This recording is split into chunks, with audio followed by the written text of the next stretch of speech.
Good morning আপনাদের সবাইকে।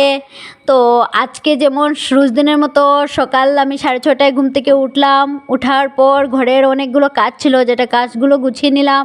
গুছানোর পর আমার যেরকম রোজ দিন আমি যেরকম ঠাকুর পুজো দিই সেম আমি শুরু করে দিলাম। তো আজকে আমি রোজ দিন সূর্যকে জল দিই। তো সূর্যকে জল দেওয়ার আগে আমি একটু লাল চন্দন বেটে নেই, একটু মধু দিয়ে তারপর একটু গঙ্গা জল মিলিয়ে আমি সূর্যকে প্রণাম জানাই।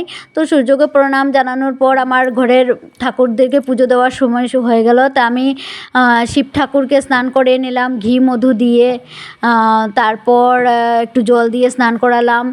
আমার গোপুসোনা আছেন, গোপুসোনাকে ঘুম থেকে তুলে নিলাম। ঘুম থেকে তুলানোর পর ওনাকেও সেম ঘি মধু দিয়ে জল দিয়ে স্নান টান করে ওনাকে একটু মুছে তারপর ওনাকে ওইখানে বসিয়ে আমি অন্যান্য ঠাকুরগুলোকে একটু জল ভিজিয়ে কাপড় দিয়ে মুছে নিলাম। মুছানোর পর শিব ঠাকুরকে দেখুন চন্দন আমি দিয়ে দিয়েছি ফুটো। তারপর গণেশ লক্ষ্মী মা আমার ঘরে গোপুসোনা আছেন ওনাকেও আমি দিলাম। তারপর নারায়ণ লক্ষ্মী সবাইকে আমি চন্দন দিয়ে ফুটো দিলাম। হনুমান, যেহেতু আজকে মঙ্গলবার, হনুমানজিকেও দিলাম। গুরুদেব আছেন ওনাকেও দিয়েছি দেখেন ফুটো। দেখুন চন্দনের ফুটো।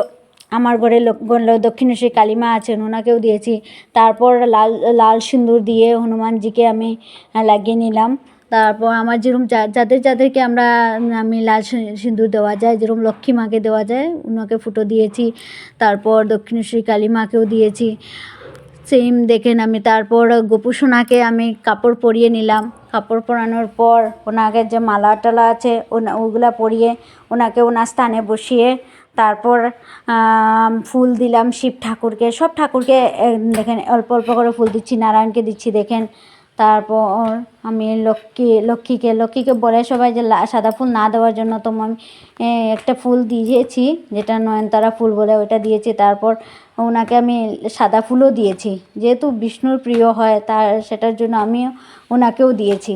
জানি না পুজো কীরকম আমি দিচ্ছি, আমার হচ্ছে কি না দেওয়া সেটা আপনারা আমাকে জানাবেন যে হচ্ছে কি না।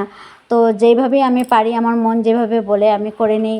তো দেখেন আমার ফুল দেওয়া শেষ, সব ঠাকুরকে ফুল দিয়ে দিলাম। তারপর আমার ওনাদেরকে ভুক টুক লাগিয়ে যেরকম পুজো শুরু করতে হয় আমি সেই শুরু করে ধূপ দ্বীপ জ্বালিয়ে নিলাম। দেখেন ধূপ দ্বীপ জ্বালিয়ে আমার আজকে পুজো শুরু করলাম।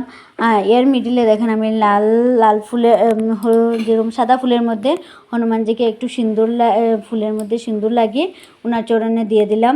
তারপর দেখেন ভুক টুক লাগিয়ে নিলাম।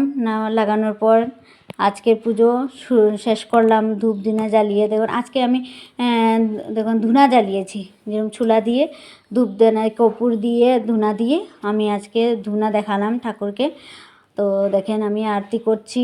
আরতি করার পর আজকে আমার ভিডিও এখানেই শেষ করলাম। আপনাদের যদিও আমার পুজো